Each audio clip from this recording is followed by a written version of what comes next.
Hello नमस्कार, सासूबाई सुनबाई रेसिपीजमध्ये तुमचं स्वागत।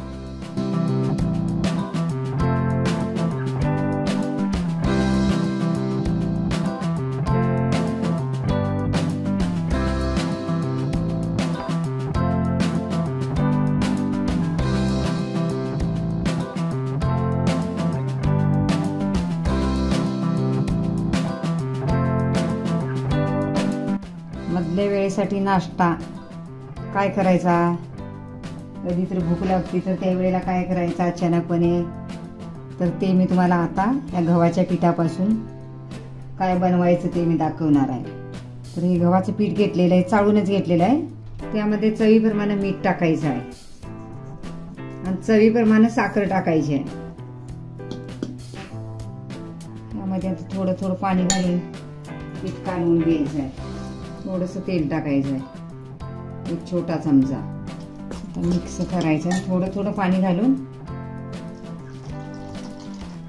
पीठ असं भज्याच्या पिठासारखं करून घ्यायचं आहे।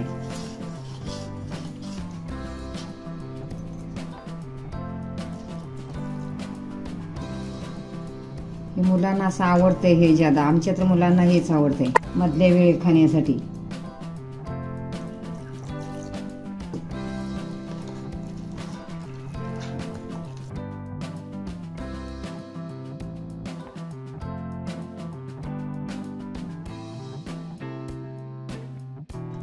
गुठळ्या मोडून घ्यायच्या आहेत पूर्ण।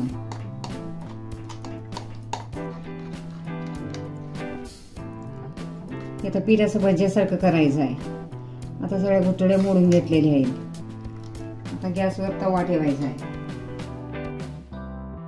तवा गरम झालेला, आता तेल घालायचं आहे।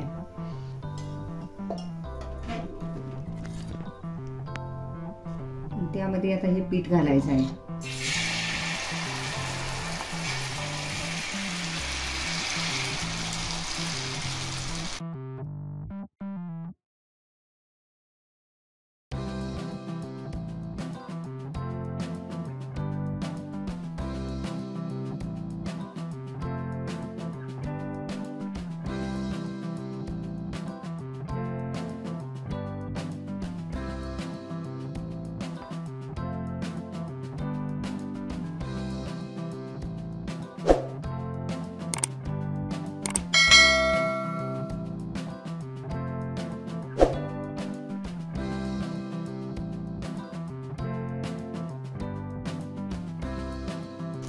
तर मधल्या सुट्टीत असं छान आहे खाण्यासाठी।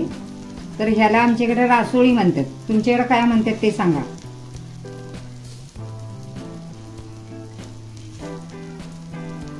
आमच्या पोरांना हे करून द्यावंच लागत नाही, दुपारच्या मधल्या सुट्टीत खायला पाहिजे म्हटलं की आपलं आपलं करून खाते ती।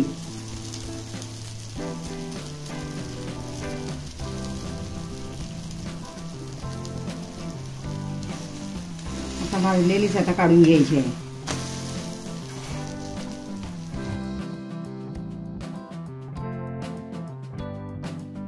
मला अजून भाजून दाखवणार आहे मी।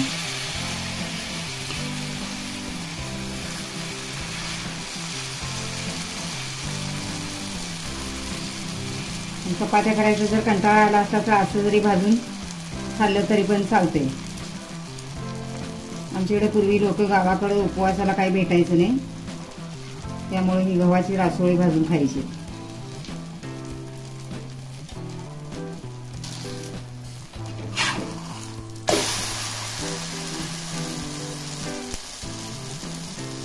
त्याला तूप लावून जरी खाल्लं तर छान लागते असे।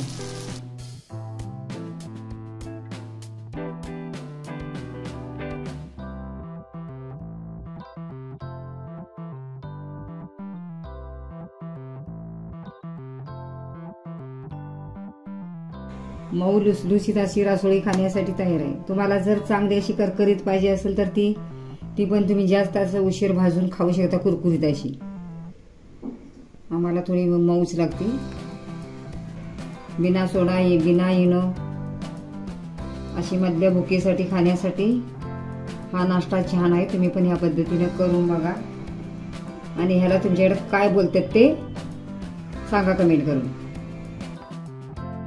आमचा व्हिडिओ आवडल्यास आमच्या चॅनलला शेअर आणि सबस्क्राइब करायला विसरू नका। तोपर्यंत मस्त खा, स्वस्थ राहा. पुन्हा भेटूया अशाच नवीन व्हिडिओ सोबत.